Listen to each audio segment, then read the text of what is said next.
Wondering whether or not originality is completely achievable. Is originality truly achievable when it comes to the point of being somebody who has no outside influences whatsoever? If someone possibly could be completely original, does that mean they have to erase all of their outside influences and what they've really learned throughout their years?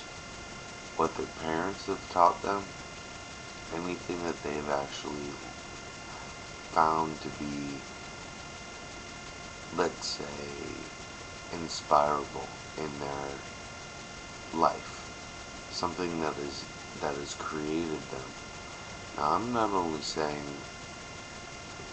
in such words as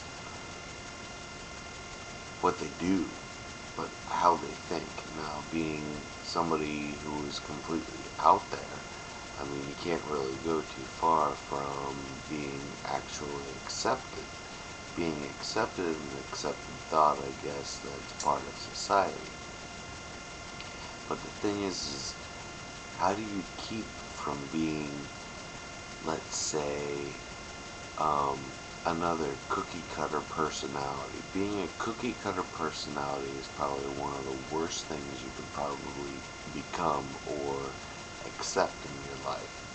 The thing is that complete originality sometimes will get you labeled as an insane person. Then again, it's the insane people that really are the originals. I mean, you gotta take it with a grain of salt. When it comes down to it, alright, the old man back there,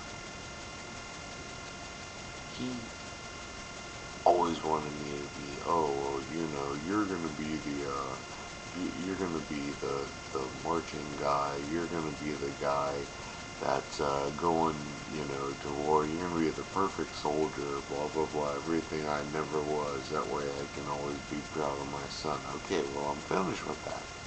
But at the same time, I take those experiences and I apply them to myself, but at the same time, how can I keep my own identity and not become like just another, Lego person or like, just another stamp on a piece of paper? It's really hard to achieve something like that.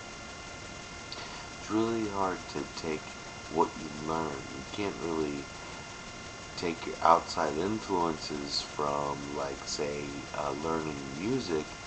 You learn music, maybe you're learning, like, classical music to be, like, a really, really good experience, know the scales up and down, know everything, be like an Alex Van Halen, or be a really, really good type of fingerist or drummer or something like that. You can create a xylophone, but are you the first person to ever play the bones or whatever you want to call it? It's really, really hard. You gotta say. I mean, Frank Zappa, for instance, he created the wah-wah pedal. I mean, I guess that was original. At the same time, you listen to some of his music and it's insane. I mean, it comes down to the point where it's like, what is that? That's originality. When it comes to free thought, how can you get yourself to the point where you don't have other people saying, hey, what are you doing? You should be doing it this way. Oh, I'm the director, I'm going to direct you. It comes to the point where how can you stop being a copycat and stop trying to play, you're underneath my thumb and you're just my tack and I'm the guy that has the cork board. How can you break free of all that? It's really hard to do that. it's really, really hard to achieve that certain type of, what do you call well, it's called an achievement when it comes down to it. How can you keep your own thoughts and express them in a point where not only will you be recognized for it, but not offend too many persons to where you just completely don't get booed off of something. I'm not trying to be like a stage player or anything. At the same time, I do want to know whether or not I get recognition for my own thought processes, and how can you keep from having, say, at work, okay?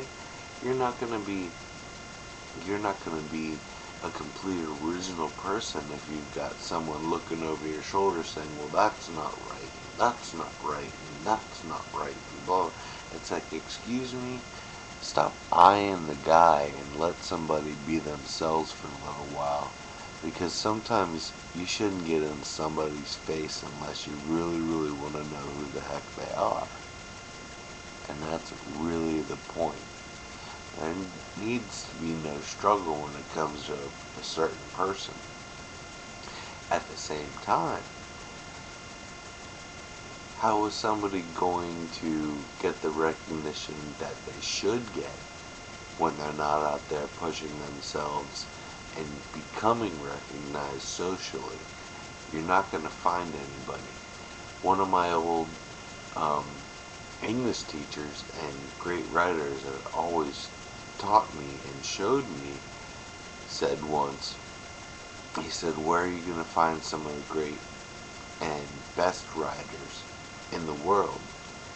And he asked the whole class this, and everybody said, oh, you know, here, there, anywhere. He said, no. He said, the graveyard. He said, you'll find some of the greatest minds in the graveyard because they never, ever tried. They had somebody behind them telling them what they should do and what they should be, instead of doing what they should do themselves. And they never got a chance to express themselves and get the recognition that they deserved.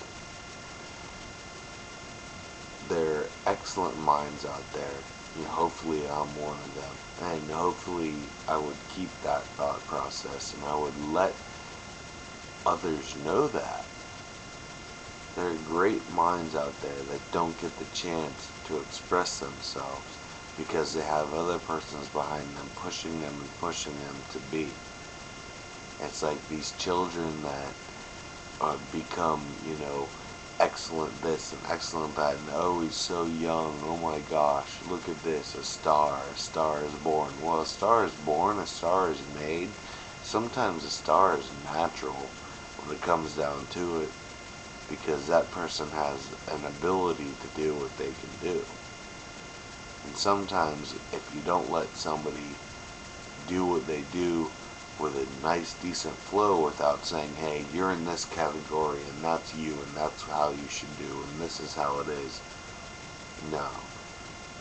That person will never get a chance to find out and become what they really have. Originality is really hard, really, really, really hard to find out what you need to do and achieve. And if you don't stumble a little bit, you'll never know if you're